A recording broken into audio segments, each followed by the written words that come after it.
এসির chamber leak দেখার জন্য আমরা নদীতে নিয়ে আইছি, বিশাল বাড়ি নদী। এখন এই যে আমরা চেক করবো, প্রেসার দিয়ে রাখছি, প্রেসারটা কমে যায়। এখন কোথায় লিক আছে একটু দেখবো সব, আমরা একটু দেখি, আপনাকে একটু দেখাই। এদিকে নিয়ে এদিক দিয়ে ঘাটের মতো আছে, বিশাল নদীতে নিয়ে আসলাম। আশেপাশে তো এখন পুকুর দেখা যায় না, তাই দলাশরী নদীতে এই যে চেক করার জন্য নিয়ে আসলাম। মিটার উঁচা কর। হ্যাঁ, মিটার উঁচা কর, আস্তে করে, গোলা পানি বেশি দিয়ে যায়।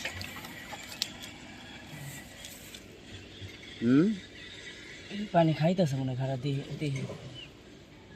এই যে লিকটা আছে, খাইতেছে নাকি হ্যাঁ লিক নামানোর সাথে লিক বোঝা যাইতেছে। এই যে হাওয়াটা কিভাবে বের হইতেছে, দেখছেন কিভাবে বের হইতেছে। ওই যে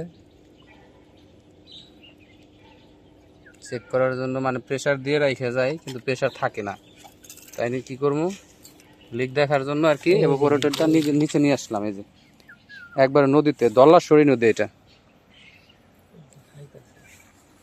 নদীতে পানি ইদানিং বাড়তাছে, পানি একেবারে শুকাই গেছিল। এই যে 2 দিন যাবত নদীতে পানি বাড়ার কারণে যে কাগজগুলি আস্তে আস্তে বের হয়ে যাব, পুরাই দেখা যাবে, ক্লিয়ার দেখা যাবে। আর আমরা পানি না, পুকুর না পেয়ে নদীতে চলে আসলাম।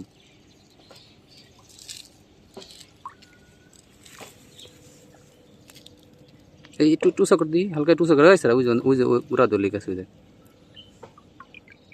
ওইটা তো বড় কথা না। ওই দিকে দেখ, ওই দিকে দেখ, একটু কষ্ট করে দেখ ভালো করে দেখ ভালো করে দেখ।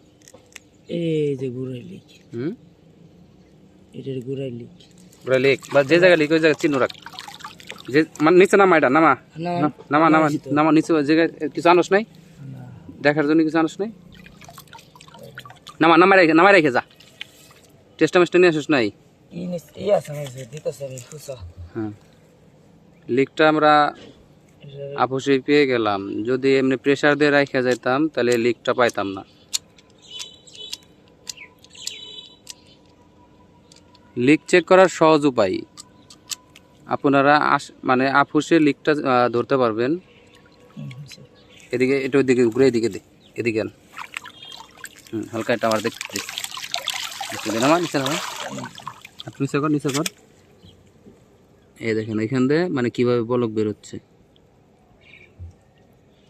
এই লিকটার কারণে গ্যাস যতই দিবেন বা আমরা যতই দিই, গ্যাসটা থাকে না, আস্তে আস্তে লিক হওয়ার কারণে বের হয়ে যায় গ্যাসটা। আস্তে সুন্দর করে একবার সুন্দর, ওই যে একবার ভিতরতে ময়লাটা ধুয়ে নিয়ে যা, দুই দিকে ধুয়ে নিয়ে যা। হ্যাঁ, ধুয়ে নিয়ে যা। তিরাসটা তো নিয়ে এসে পারস,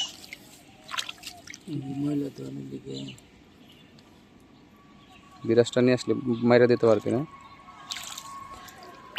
সবাই ভালো থাকবেন, সুস্থ থাকবেন, আর আমাদের ভিডিওটা বেশি বেশি শেয়ার করবেন। আমরা এরকম নতুন নতুন ভিডিও সবার মাঝে ছড়িয়ে দিব।